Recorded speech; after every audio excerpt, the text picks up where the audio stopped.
Gol Gumbaz express ರೈಲಿನ ಮಾರ್ಗ, ವೇಳಾಪಟ್ಟಿ ಬದಲಾವಣೆ. ಹುಬ್ಬಳ್ಳಿ, ಗದಗ ನಿಲ್ದಾಣಗಳಿಗೆ ಎಂಟ್ರಿ ಆಗಲ್ಲ. ಮೈಸೂರು ಪಂಢರಪುರ ಗೋಲ್ ಗುಂಬಜ್ ಎಕ್ಸ್‌ಪ್ರೆಸ್ ರೈಲು ಇನ್ನು ಮುಂದೆ ಹುಬ್ಬಳ್ಳಿ ಮತ್ತು ಗದಗ ಮುಖ್ಯ ನಿಲ್ದಾಣಗಳ ಬದಲಿಗೆ ಹುಬ್ಬಳ್ಳಿ ದಕ್ಷಿಣ ಹಾಗೂ ಗದಗ ಬೈಪಾಸ್ ಮೂಲಕ ಸಂಚರಿಸಲಿದೆ. ಕೇಂದ್ರ ಸಚಿವ ಪ್ರಹ್ಲಾದ್ ಜೋಶಿ ಮತ್ತು ಸ್ಥಳೀಯ ಸಂಸದರ ಮನವಿಯಂತೆ ರೈಲ್ವೆ ಮಂಡಳಿ ಈ ಬದಲಾವಣೆ ಮಾಡಿದ್ದು, ಇದರಿಂದ ಪ್ರಯಾಣದ ಸಮಯ ಉಳಿತಾಯವಾಗಲಿದೆ. ನೂತನ ವೇಳಾಪಟ್ಟಿ ಮುಂಗಡ ಕಾಯ್ದಿರಿಸುವಿಕೆ ಅವಧಿಯ ನಂತರ ಜಾರಿಗೆ ಬರಲಿದೆ. ಬೆಂಗಳೂರು, ಮೈಸೂರು ಮತ್ತು ಪಂಢರಪುರ ನಡುವೆ ಸಂಚರಿಸುವ ಜನಪ್ರಿಯ ಗೋಲ್ ಗುಂಬಜ್ ಎಕ್ಸ್‌ಪ್ರೆಸ್ ರೈಲು ಸಂಖ್ಯೆ 16,535/36 ರೈಲಿನ ಮಾರ್ಗ ಮತ್ತು ನಿಲ್ದಾಣಗಳಲ್ಲಿ ರೈಲ್ವೆ ಮಂಡಳಿಯು ಮಹತ್ವದ ಬದಲಾವಣೆಗಳನ್ನು ಮಾಡಿದೆ.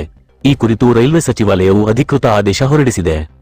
ಈ ರೈಲು ಇನ್ನು ಮುಂದೆ ಹುಬ್ಬಳ್ಳಿ ಮತ್ತು ಗದಗ ನಗರದ ಮುಖ್ಯ ರೈಲ್ವೆ ನಿಲ್ದಾಣಗಳಿಗೆ ಹೋಗುವ ಬದಲು ಬೈಪಾಸ್ ಮಾರ್ಗದ ಮೂಲಕ ಸಂಚರಿಸಲಿದೆ. ಇದರಿಂದಾಗಿ ಪ್ರಯಾಣದ ಸಮಯದಲ್ಲಿ ಉಳಿತಾಯವಾಗಲಿದೆ. ಹುಬ್ಬಳ್ಳಿ ಮತ್ತು ಗದಗ ನಿಲ್ದಾಣಗಳ ಬದಲಾಗಿ ಈ ರೈಲು ಈಗ ಹುಬ್ಬಳ್ಳಿ ದಕ್ಷಿಣ ಮತ್ತು ಗದಗ ಬೈಪಾಸ್ ನಿಲ್ದಾಣಗಳಲ್ಲಿ ಮಾತ್ರ ನಿಲ್ಲಲಿದೆ. ಮಾರ್ಗ ಬದಲಾವಣೆಯಿಂದಾಗಿ ರೈಲಿನ ಆಗಮನ ಮತ್ತು ನಿರ್ಗಮನದ ಸಮಯದಲ್ಲಿ ಕೆಲವು ಬದಲಾವಣೆಗಳಾಗಿವೆ. ರೈಲು ಸಂಖ್ಯೆ 16,535 ಮೈಸೂರು ಪಂಢರಪುರ.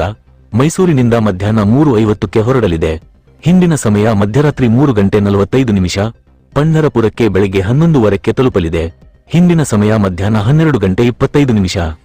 ರೈಲು ಸಂಖ್ಯೆ 16,536 ಪಂಢರಪುರ ಮೈಸೂರು. ಪಂಢರಪುರದಿಂದ ಮಧ್ಯಾಹ್ನ 1:15ಕ್ಕೆ ಹೊರಡಲಿದೆ. ಹಿಂದಿನ ಸಮಯ ಮಧ್ಯರಾತ್ರಿ 1 ಗಂಟೆ. ಮೈಸೂರಿಗೆ ಬೆಳಗ್ಗೆ 10:05ಕ್ಕೆ ತಲುಪಲಿದೆ. ಹಿಂದಿನ ಸಮಯ ಬೆಳಗ್ಗೆ 10:45. ಈ ನೂತನ ಮಾರ್ಗ ಮತ್ತು ವೇಳಾಪಟ್ಟಿಯು ಮುಂಗಡ ಕಾಯ್ದಿರಿಸುವಿಕೆ ಅವಧಿ ಮುಗಿದ ನಂತರ ಕೆಲ ದಿನಗಳ ಬಳಿಕ ಜಾರಿಗೆ ಬರಲಿದೆ ಎಂದು ರೈಲ್ವೆ ಮಂಡಳಿಯ ನಿರ್ದೇಶಕ ಕೋಚಿಂಗ್ ಸಂಜಯ್ ಆರ್ ನೀಲಂ ತಿಳಿಸಿದ್ದಾರೆ. ಹುಬ್ಬಳ್ಳಿ ಮತ್ತು ಗದಗ ಮುಖ್ಯ ನಿಲ್ದಾಣಗಳಿಂದ ಈ ರೈಲನ್ನು ಅವಲಂಬಿಸಿದ್ದ ಪ್ರಯಾಣಿಕರು ಇನ್ನು ಮುಂದೆ ಹುಬ್ಬಳ್ಳಿ ದಕ್ಷಿಣ ಅಥವಾ ಗದಗ ಬೈಪಾಸ್ ನಿಲ್ದಾಣಗಳನ್ನು ಬಳಸಬೇಕಾಗುತ್ತದೆ.